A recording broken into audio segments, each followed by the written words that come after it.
It's 2 o'clock here on the East Coast in the US, and I'm going to go ahead and start our program because our time is limited. And I know my friend Sylvia Marcos has to leave a little bit early, so we want to have maximum time with her. Good afternoon, everybody. I'm Mary Hunt from Water, and I work here with Diane New, who might want to wave her hand, and Annalie Martin, who might want to wave her hand. And over time, we've worked here with Hannah Dorfman and Charlotte. Where's Charlotte? There she is, Charlotte Lim up in the corner of my screen anyway, and there might be other former Water folk on, but we love it here at Water because of you and because of these kinds of programs. So thank you very much for being with us. I want to welcome you to our tea on November the 10th, 2020. It's been quite a week here in Washington, in case you have your television or your computer or your radio or your 2 orange juice cans and a string turned off this week. I think I speak for many by saying that there has been a deep sense of relief that we have changed administration, thus averting the worst outcome, which we were dangerously skirting with. But there's also a deep sense of purpose as we come to grips with the reality of a divided country in the throes of a pandemic that requires us to cooperate. We are still in a hard way here, but most of all, we appreciate the solidarity of friends around the world who have helped us to cope with this and to get us over the enormous both psychological and political hump of ridding ourselves of near dictatorship. We entitled this session, A Global Kaleidoscope Looking Forward. Given the upheaval produced by the US election, the COVID pandemic, and the many other expressions of global discord, we take this hour to reflect together with the goal of moving forward with purpose and solidarity. Given that reality, we need more than ever to do our work internationally as Water, lest we, especially in the US, become myopic in terms of our own serious issues and the kind of impact they have on the world. Our only consolation is we get to vote. And many of you who follow these things as closely as I do don't get to vote. And that's not fair because the implications are often as devastating for you as they are for us. But we thank you so much for your solidarity, and we need it. We're joined by colleagues from various parts of the world whom I'll introduce shortly. We'll hear briefly from them as our custom in this format, and then we'll open the floor for conversation. We will conclude our work in 1 hour at 3 p.m. Eastern Time, when I will bring us to an official close. But as usual, we will leave the line open if people want to chat a little bit afterwards. You're more than welcome to do that. We love for people to see friends and make friends and have an opportunity for further discussion. So before we move ahead, I want to invite us just to take a minute, just to take 1 minute of silence together, which is often our custom, for collective reflection as we clear away the day's events and focus on our time together and the very important work that we're discussing. So if you would just join me in taking a moment of silence, it will be, I think, a gift to all.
Thank you so much. The collective silence leads us to, I think, a deeper conversation. I'll now introduce each of our speakers. We have 4 today. They'll have 6 or 7 minutes to say something synthetic about how they see the world moving forward from their starting point. talk about an open-ended topic. That's what we have today. But I think you'll find both individually and taken together that these women will give us a lot to think about. I'm grateful for their time and for their expertise. I'm especially grateful for their friendship with us here at Water. I'll keep time so we have plenty of opportunity for discussion. I'll signal you, speakers, in the chat if you overrun your 6 or 7 minutes, and then if you don't see my signal, I'll simply break in so that we don't take anyone else's time or take time from the common conversation. I'm going to start with Elaine Willis, a longtime friend and colleague. Elaine's career has been in the UK, where she's an educator, a trainer, and a mentor in the nonprofit sector. She's been on the board of Stonewall, the LGBT campaigning organization, from 1990 to 1996. And of course, she's a dedicated, voted for, remain in Brexit person, and has a lot, I think, to say about that situation. She has a master's in religion and humanism and continues to have a deep interest in religion and politics. In my view, Elaine, you are a keen observer and a tireless advocate, now living in Sheffield in England, and I only regret we haven't been together for our usual merriment in a bit. So welcome, Elaine, and we're in your hands. Good to be here, unmuted. It's an important time, I think. It's been lovely to hear Biden and Harris's speeches, because a bit like balm for the soul. And it's what's been really nice in Britain is just not to hear Trump and to be distracted. So that's been really calming, but probably not as calming for me as for you. As Mary said, I live in Sheffield, which is in England, and it's sort of midway between the north and the south. And it's a very divided country in terms of wealth, health inequalities, and so kind of sit in the middle, really. So before, we're in lockdown at the minute for the second time. And the thing about the politics is it's been mainly Brexit and COVID and nothing else for months and months and months. We had, if I just say a little bit about Brexit, because I think you might not all be familiar with the history of it, but in 2016, there was a referendum about whether Britain wanted to leave Europe or not. And the outcome of that was similar to your vote in America this last week, 49%, 51%. But at that time, because I was a Remainer, I was on the losing side. So actually, I've had quite a lot of thoughts since last week about Trump supporters and how they're feeling, because I still feel like I felt 4 years ago, and it's been very hard to shift that. So the current government was elected on the back of Brexit to get Brexit done. And we left the EU in January, and currently we are negotiating with the EU about our final trade deal, which should be finished within the next few weeks. And of course, till about 2 weeks ago, the Prime Minister and his cabinet probably thought, doesn't matter, we don't do a deal with Europe, because we'll do a really good deal with Trump in America. And now, of course, that's been scuppered a bit. So we could come out of this year with no deal, either with Europe or with America. So the future here is pretty bleak. And add to that, the whole of the COVID consequences with increasing poverty, increasing unemployment, all the stuff that you know about. It's a very difficult mix, I think, to steer your way through. Our government, the last year, has been much more secretive. It's been bypassing Parliament. Nigel Farage, who you will know of because he appeared at a Trump rally quite recently, he spearheaded the Brexit campaign, and he's now nothing to do with government, but he hangs around, and he's a disruptor. Now he's coming back to oppose lockdown, to oppose the wearing of masks, and he will continue to reappear in various guises. So my thing is, I think the Brexit vote, the divisions that appeared from that, mean that people continue to transfer those divisions onto other issues as we go along. And so that's quite a tricky thing.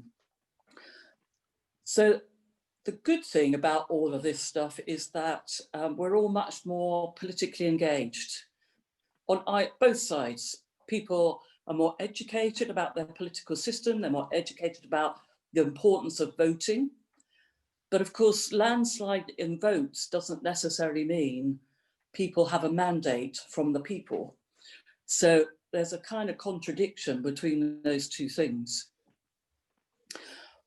Mary wanted pithy comments about where politics are going to go in the next few years, which is quite a hard thing to summarise. But I think what I would say is the divisions remain, they don't disappear. There have been lots, 2 or 3, I think we've had 2 prime ministers since Brexit, who just say, we're all now going to come together, we're going to heal the rifts. Great to say, but it's so hard for people to do. COVID has given us a rest from that a bit, I think, but not very much. The other thing we have to face is the UK might actually fracture and fragment, depending on which way the government goes. Northern Ireland, the Good Friday Agreement is threatened by the Brexit trade deal, preliminary passing of a new bill that they want to get through, which will break the Good Friday Agreement and break the deal we've done with the EU. So the House of Lords yesterday voted against that, but the government said they will reinstate it. So we have governments overriding what is traditionally accepted, just as you've had over there through this process.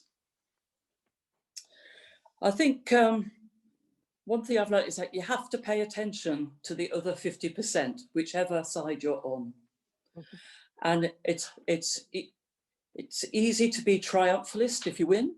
It's easy to be revengeful if you lose. And the temperature on those two sides can be very high octane and quite extreme. And it's very difficult because we want a more nuanced politic, and it's really hard to find the spaces to create that nuanced approach to things. So you're either there for us or against us, and you're nothing in the middle. And that's it's an exhausting place, and it's can be a very creative place, but you need a lot of resilience, I think, to be there. The other thing I want to say is in Europe, I think the mix of right-wing religion combined with politics, or with autocrats or leaders who want to combine those two things to develop a populist, nativist politic in the country, is a very dangerous combination. You know, it's happening in Eastern Europe with Catholicism, where they're trying to get rid of abortion rights, same-sex relationship rights. It's happening with Islam in the various terrorist events in Europe. And of course, someone's going to talk about India, I think, later, and Modi with his politic with Hindu nationalism. And I think because people want stability, people want certainty, they respond very well to those messages. People don't like living in the in-between worlds that is required of us now. And so it's a fertile ground that for sowing injustice and exclusion. So I think part of our politics will be trying to hold on to rights whilst also trying to carve out a win for new rights. Because our government, once we're completely out in January, they're going to take apart the European Charter of Human Rights.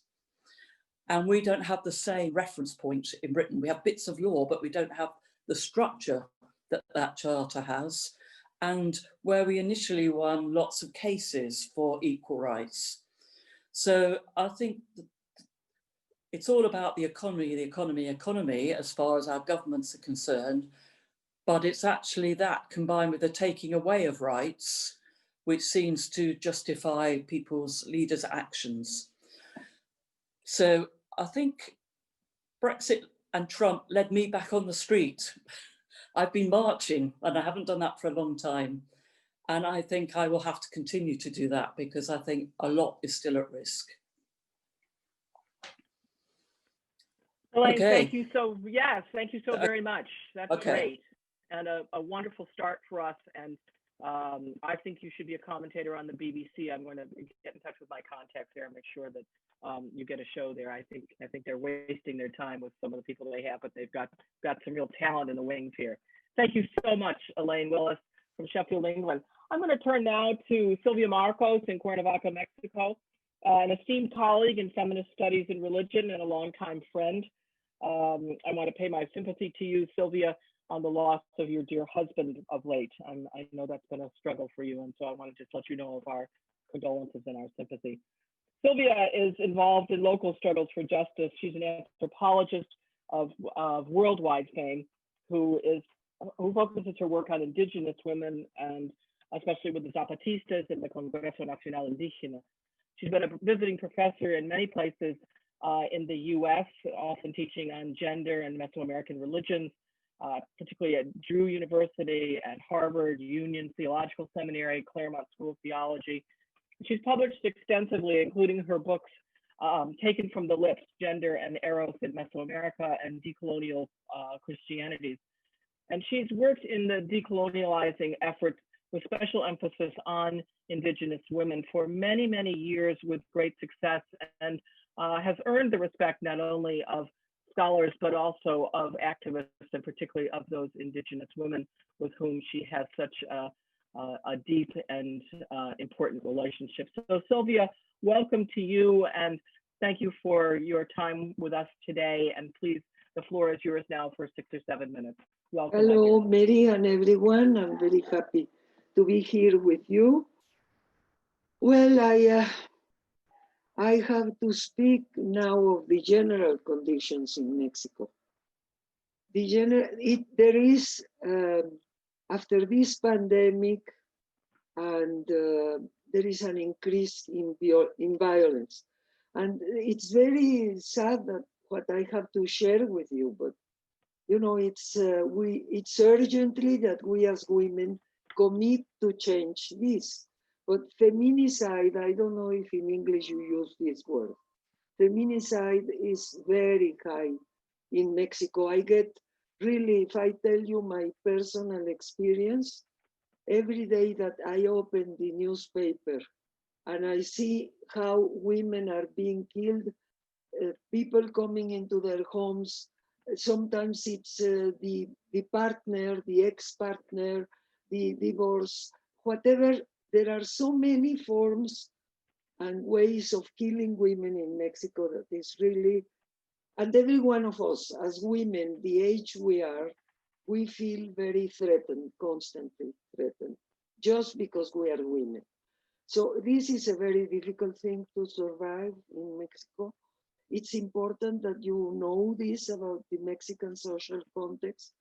And it's very important that you know that in the Zapatista territories that are half of the state of Chiapas in southeast Mexico, there is absolutely no feminicide.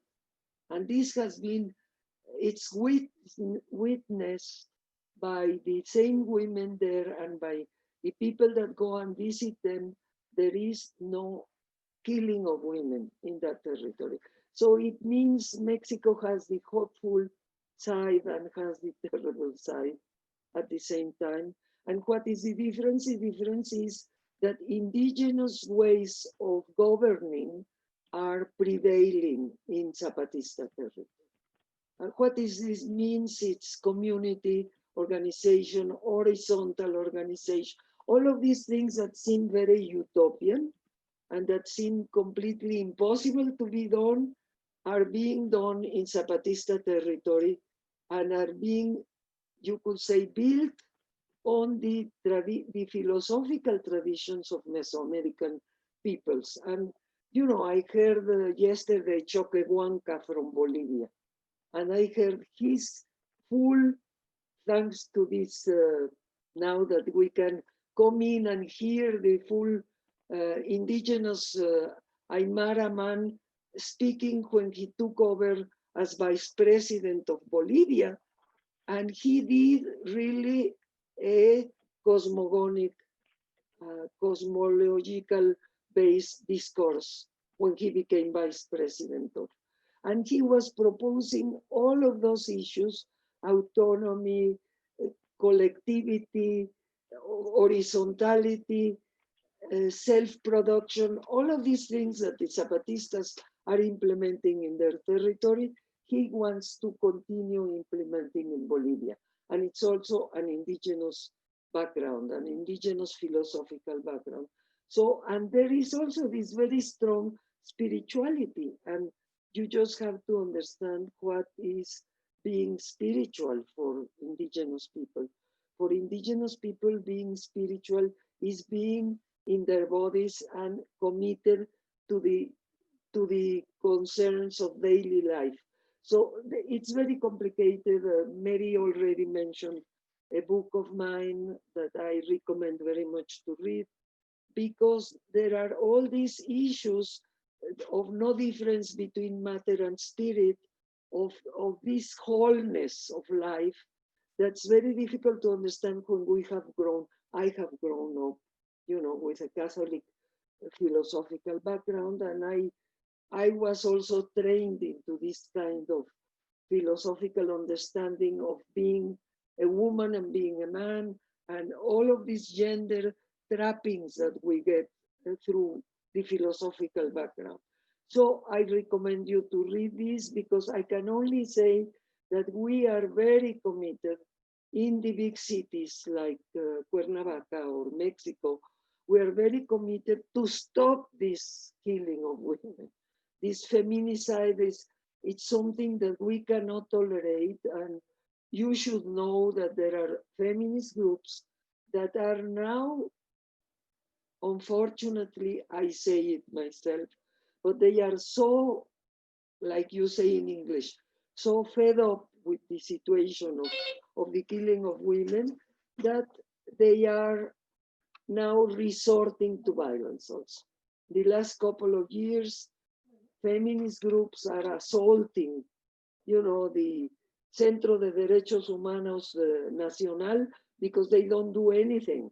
There is impunity to the killing of women. So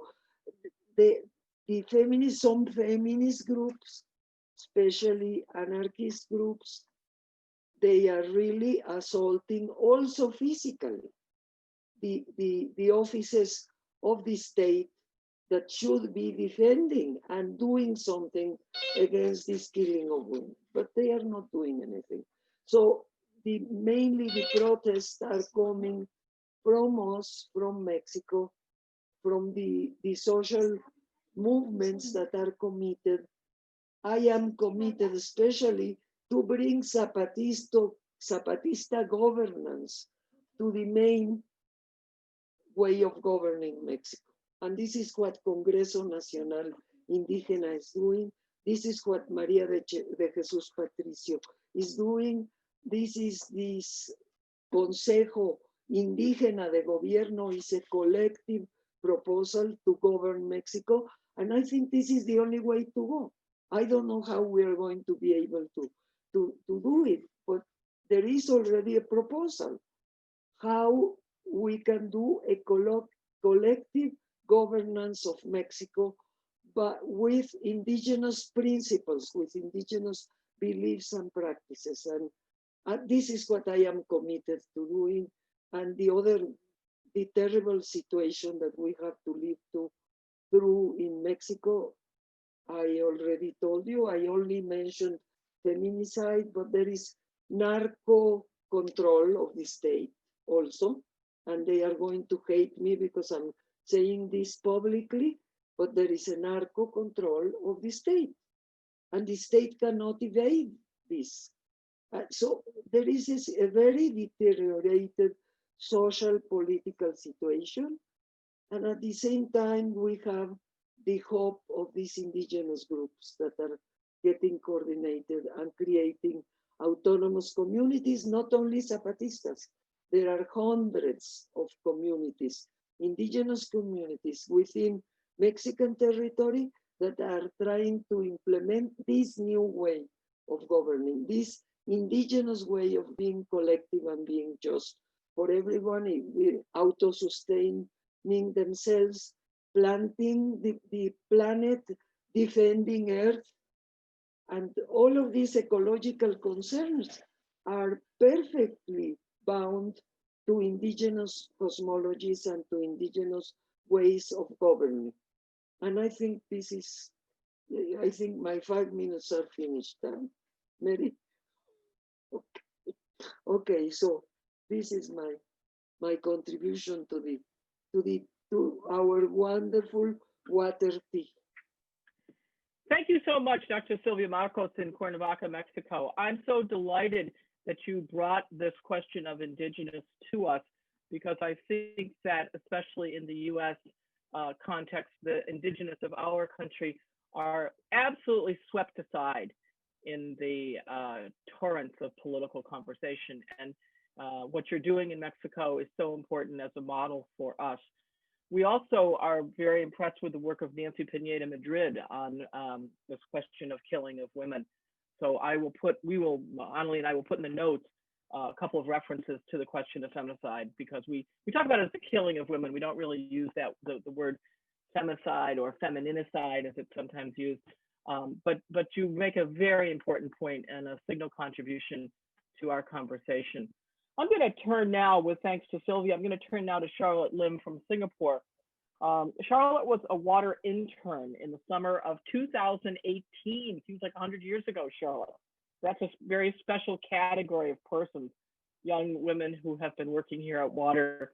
And what they do afterwards is really the most important thing. The kind of work that Hannah Dorfman, who's with us today, and others are doing is so exciting and so much a part of who we are. You take us new places.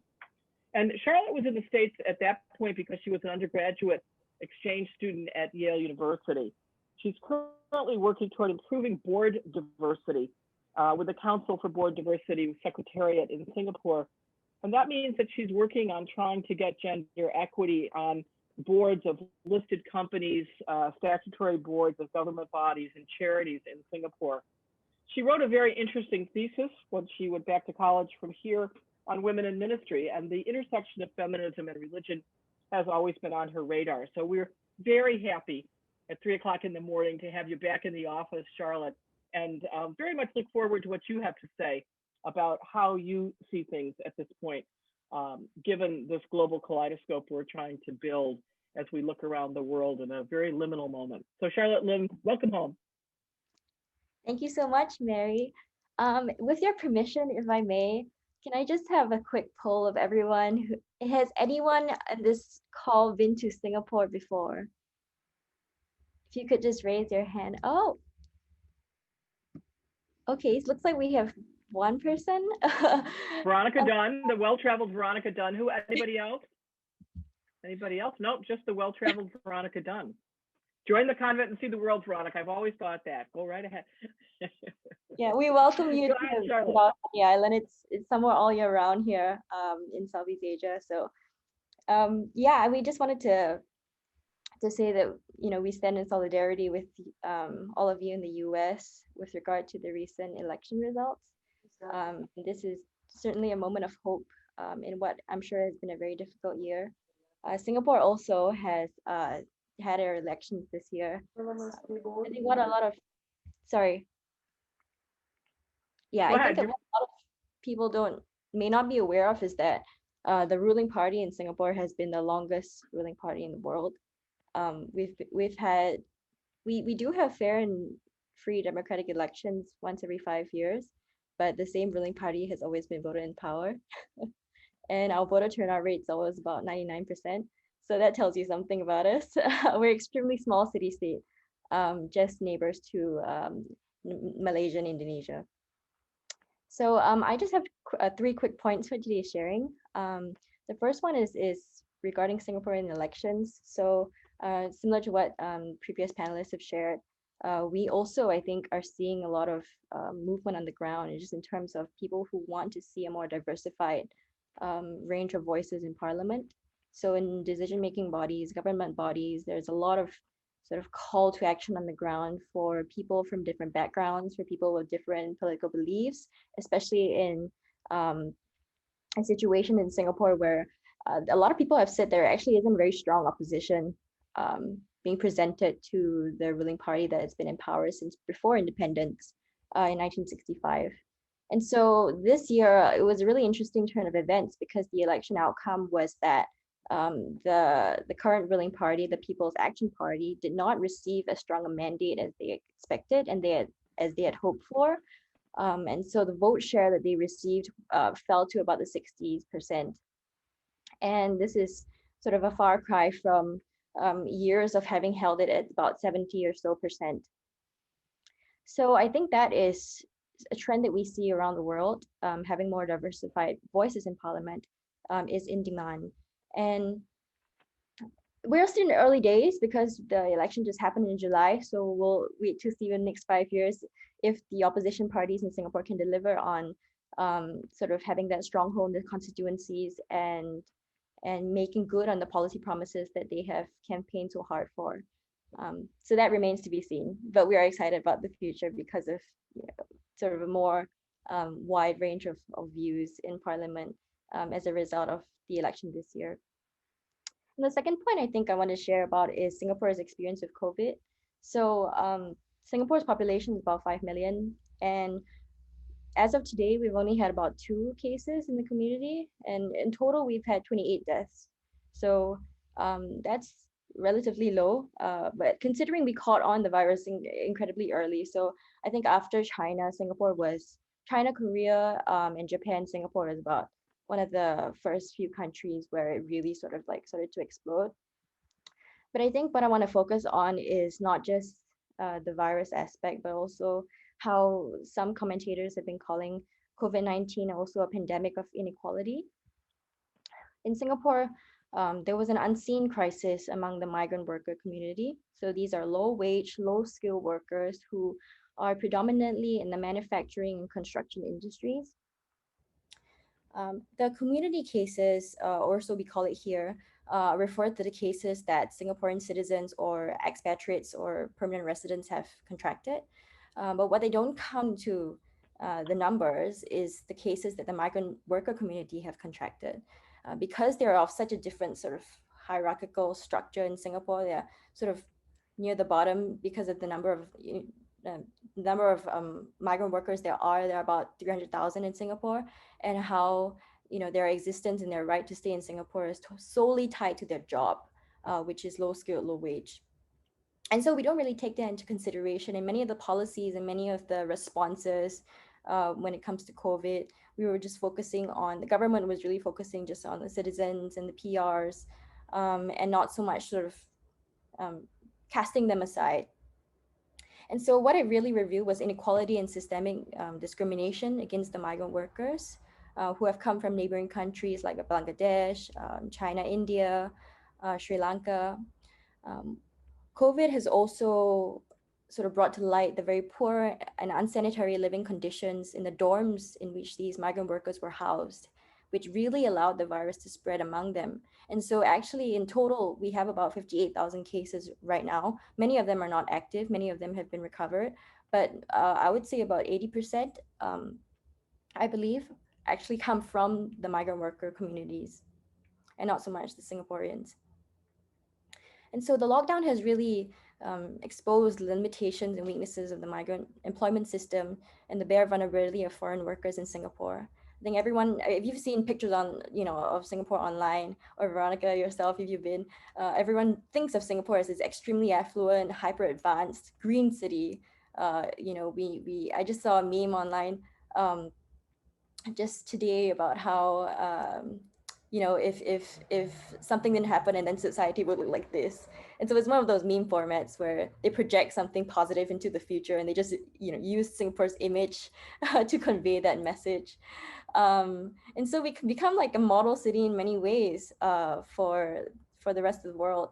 But I think the pandemic has really reminded us that we must review our prevailing structures and consider some of the things that we failed at, including morally. I think that the inequality that has been expressed through the migrant workers and the failure of the Singapore government to handle this crisis and to protect them from the virus and to make sure that living conditions are safe and sanitary is a failure on our part. And so this is linked also to the xenophobic nationalistic sentiment that we've heard from our colleagues in the UK and even in the US as well. I mean, it's something that's on rise around the world and also has arisen in Singapore, along with the rising number of cases back in June and May within the migrant worker community. A lot of the Singaporeans, their response to it was not very positive. In fact, it was pretty xenophobic. But because of the border closures and the migrant workers not being able to go back to their home countries, it was difficult for everyone to sort of like stay in a small country, stay in lockdown, and make sure that we still have a positive view of like both these communities that actually really just do live in one large community. But every day we receive reports about on our apps and on the websites and on the news about how many cases there are, and the Ministry of Health has made it a point to separate the numbers between the Singaporean community and the migrant worker community, which also helps with this. I mean, it entrenches this mindset of like othering, and it also disregards, I think, on a very base level, the humanity of the migrant workers. So I think one thing that we have to look forward to in this area is just the need to keep the government accountable because they've neglected the needs of this community for too long. And if we want to be able to move forward with this, we can't just rely on nonprofit organizations or para-government organizations, but really also keep them accountable and hold them to the standards that apply not just to Singaporeans or those who call this country as citizens, but also the migrant workers that come and build the country, literally and physically. And then the last point I just want to quickly touch on is how not just politics, but also the pandemic has revealed, I think, the importance of diversity. And so cognitive diversity, I think, has been defined as differences in perspectives and information processing styles. It's really important now more than ever to have a diverse range of views in any decision-making setting. So it could be on a board, it could be in an organization, it could be on a task force to deal with COVID. I think it is important to harness the benefits of diversity and to make space for contrarian views, which leads to more balanced outcomes. And so I think the title for this Zoom call, Kaleidoscope, is certainly fitting because it brings me to an image of many different sort of things coming together to form a full picture that is beautiful. Yeah, and I'm also glad that looking around at the participants of this call, that there are people calling in from all over the world, and everyone comes from diverse backgrounds. And so we need to harness that, and especially now more than ever during the pandemic, to see how we can chart our way forward. Charlotte, thank you so much. You have a great wisdom and also, I think, a great deal of insight, and I'm really delighted that you are connected with us here at Water. We welcome you back when it becomes possible for you to come. To know that the door is open to you as to all former Water interns. Well, I think you're right that the kaleidoscope is before us. Aruna Nadadasan from the formerly of the World Council of Churches, a longtime friend of Water, is our fourth speaker, but I don't see her. Aruna, if you're here, would you identify yourself, please? I have been looking for her and texting and emailing rather furiously the last 45 minutes, and I think she has, for whatever reason known only to God, not been able to join us for this. So I'm going to move us right in. Aruna, am I missing you somewhere? I don't think so. But I regret that, and we had been assured that she would be with us, and I have texted and emailed and done everything but send a carrier pigeon. So I think we will continue with our discussion in her absence, and we'll pick up Aruna Nadadasan on another occasion to be one of our T joiners. I want to express my deep thanks to Elaine and to Sylvia and to Charlotte for doing just what our title invites, which is to provide something of a global kaleidoscope in miniature, we'd have to say here, with 3 regions represented.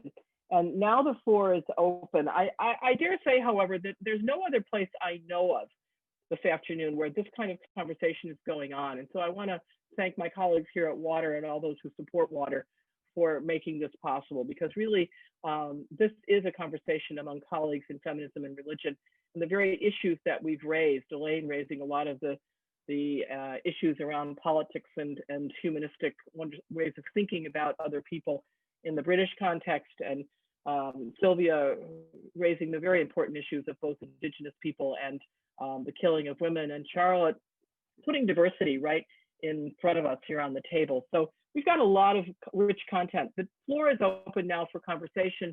Annalie, if you would instruct people on how to raise their hands in the chat, or you can always raise your hand like this. We want to get as many people into the conversation as we can. And so therefore, if you keep your comments short, it will help us. And you don't need to direct them to anybody if you don't want to, but if you would like one of our speakers or someone else to respond, please feel free to mention whom you'd like to hear from. So Ali, the floor is now open. Speakers, you're also welcome to ask questions or make further comments if you wish, but maybe we'll let some other people go first. So the floor is open. There, go ahead, Rosemary. Sure. I'll start her off. Let me pay tribute to the American voters. As you go, so go. Well, a lot of democracies, and we felt it was at risk. Therefore, we were all at risk, and we were very overjoyed, exhausted, like you are. But I think I've already heard a lot of yes buts, but I think we should be allowed for our moment of jubilation globally. You can see the dancing in the streets everywhere, at least in democracies. So before we move into yes but I'm going to do that. But let me pay tribute to your voters, your organizing, and I want to raise up the name of Stacey Abrams. She's the organizer in Georgia. And yesterday I was asking somebody, how can I donate to Stacey Abrams in her next campaign for the 2 Senate seats in Georgia? And they said, you can't donate. That's however, I will send her a message and wish her well and my prayers and thoughts. But I just want to make the point that everybody makes. Going forward, we are going to have to mobilize for equality in the vaccine. Today's news has some potential hope for Pfizer and other developers and the vaccine. And we could make all of our voices and all of our writing and all of our remarks, we could speak for the vaccines being free and available to the most vulnerable at the outset. And that would be, I think, our global statement for the next 5 years about equality. Thanks, Rosemary. I think many of us share your sentiments. And just to say that Stacey Abrams is instrumental now in dealing with these 2 Georgia Senate races, the outcomes of which will determine the majority party in the US Senate. So it is not a trivial matter there, but thank you. And yes, 25 million doses of a vaccine in a world of 6 billion isn't really going to be much of a drop in the bucket, and you know who's going to get them. So I think your point is well taken. Who will be next in making a comment, raising a question? Please feel free. Sheila Curran, you would be next.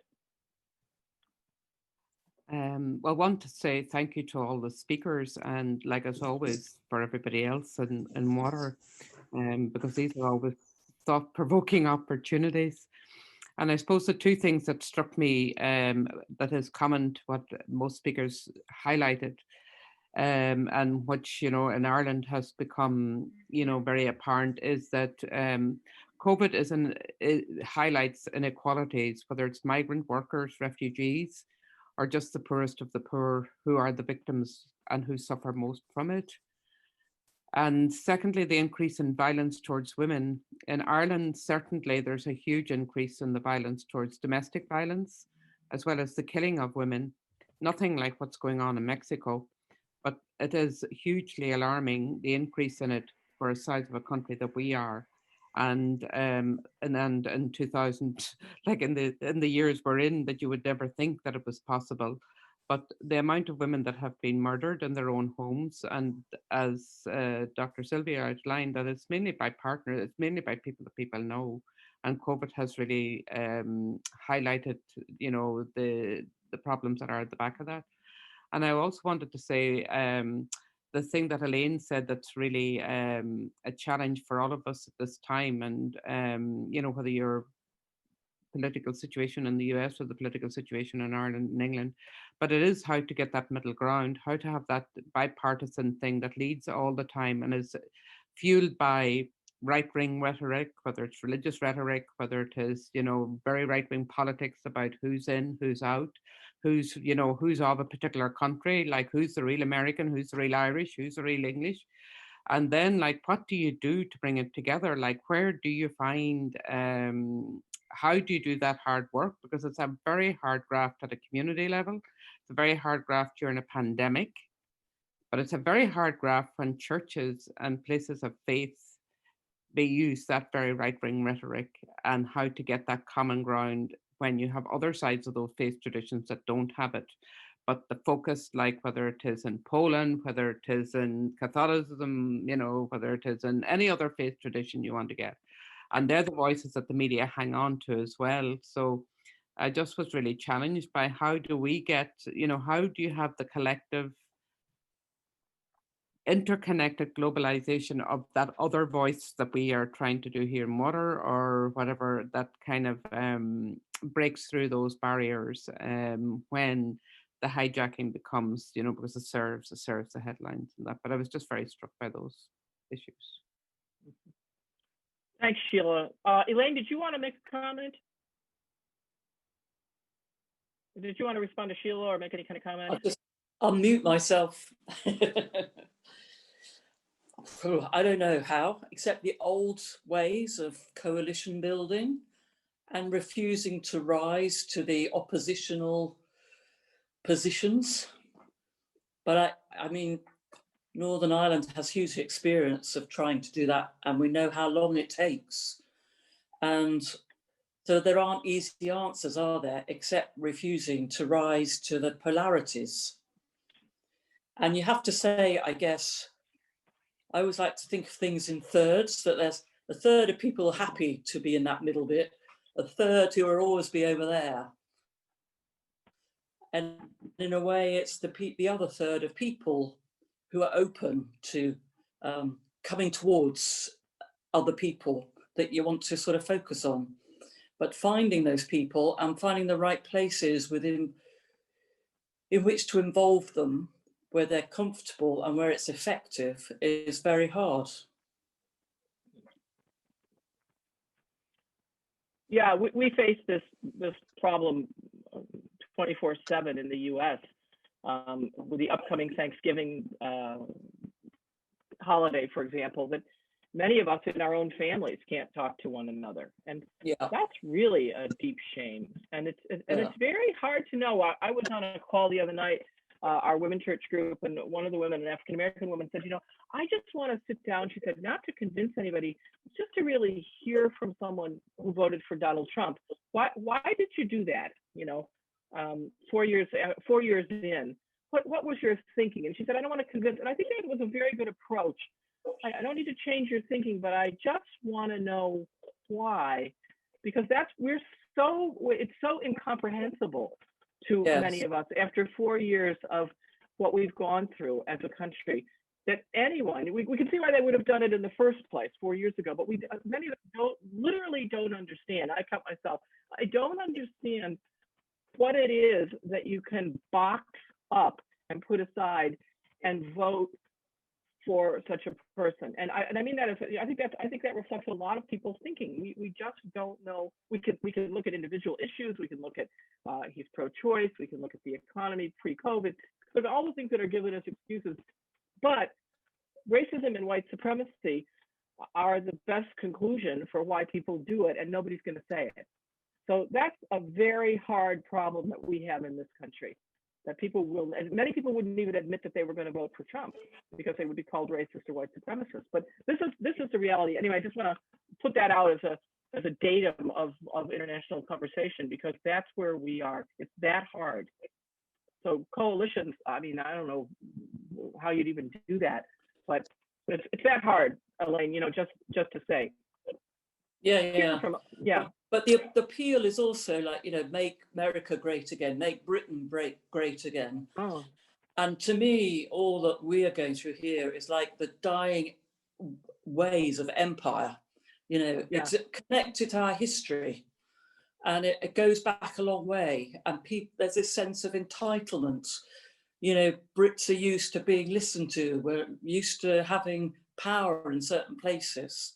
And for all that to be changing is very frightening for some people. But I don't know how you get a grip on that. Yeah, and that's why Sylvia's work in terms of decolonializing is so important, and Charlotte's raising up the question of diversity is so important. Let's hear from other people. Who else has got a hand up here? Please feel free. The floor is open. Yes, Ev, go ahead. You're next. Hi, can you hear me? Yes, thank you.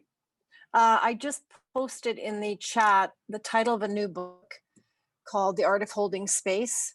And I think it speaks to what we're talking about as far as ways how to start these conversations with people in new ways, how to address some of the issues that we're having with family members, how to get in touch with your own white fragility, if that's part of your heritage. I would really highly recommend this book and the Center for Holding Space, which has just been started by Heather Plett. I just took an 8-month course from her in this, and I would, again, highly recommend this book as perhaps a new way for other people to get a handle on being or listening in new ways. I'm just offering that. Great. Thanks. Thank you so much. And anything that's put in the chat, we'll make sure will go in the notes, and the notes will go out to you after our conversation. So that's one of the things that we try to do to be helpful. Kathleen Schatzberg has her hand up and will be next. Thanks, Kathleen Mary. Schatzberg, Cape Cod. Yep. Mm-hmm. Yeah, this recent few remarks reminded me of what was one of my favorite lines in Joe Biden's speech, and I had many, but the one when he said, "We have to stop thinking of our opponents as our enemies. They're not our enemies; they're Americans." And you know, there's that, which is really a biblical position in a way, but it's also that I think a lot of people that I think of as my opponents that supported Donald Trump, they bought his lies and that of many, many, many other people in his administration. And I think a similar thing happened with Brexit, from what I read, that, you know, the people who voted for Brexit bought certain assertions that really weren't true. So, you know, how you get at that in conversations with people is hard, but it's really, really important. That's all I want. Thank you. That's wise. Yes, yes, yes, and yes. Linda Pazinski, you're next. Unmute, please. I was trying to do There it. you go. Welcome.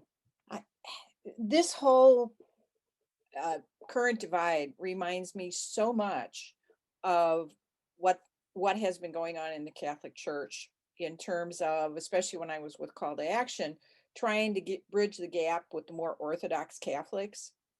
And what I took from that is it's just not possible that the ones that are hardcore, to a certain extent.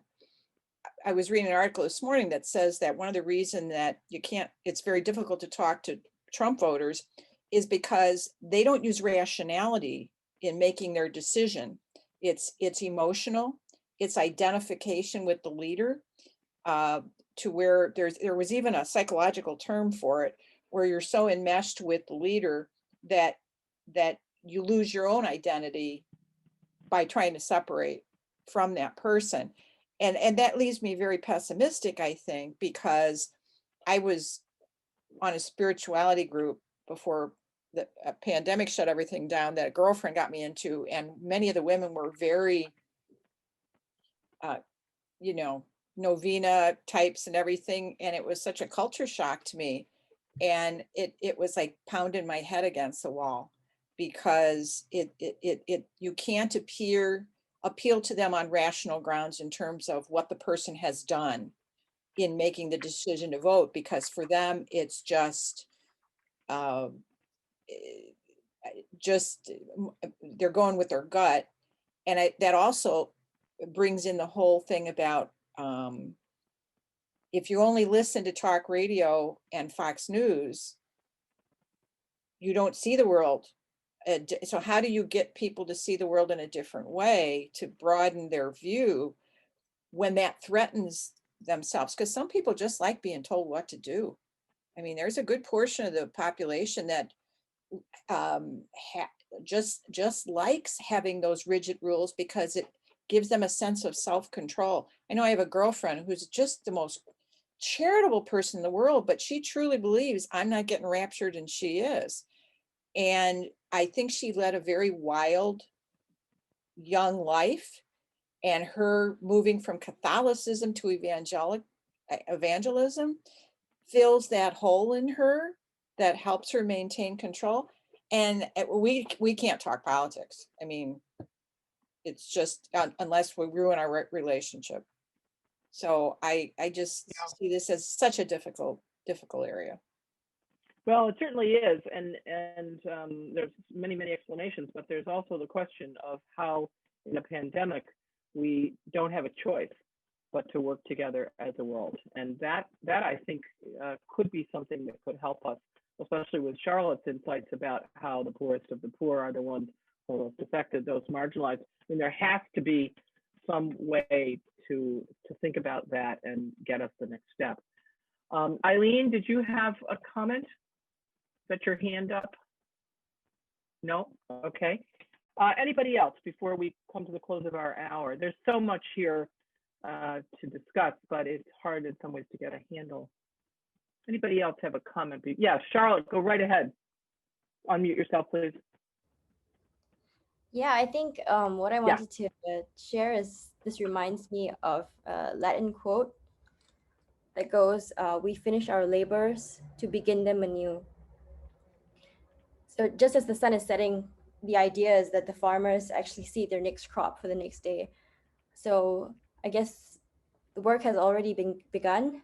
The elections are over, but there's still a lot of work left to do, and we have it cut out for us, not just in the US, but in Singapore as well, and all over the world. So I just wanted to say, don't give up. It's hard. Having conversations is never easy. People disagree with, but all the more necessary.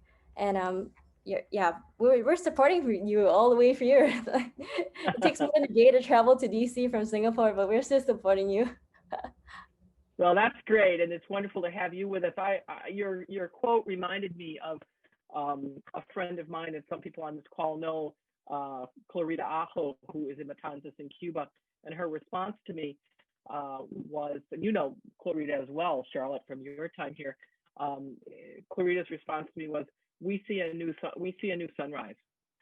And I thought to myself, you know, if you can see a new sunrise from Cuba in all of this, given what the U.S. has done to you in the last, especially in the last 4 years, we should be able to see something of a new sunrise here. So I'm going to go with Rosemary Ganley on that one and say, yes, let's end on a note of some jubilation that we came back from the brink, and we will persevere, not just in the U.S., but throughout the world.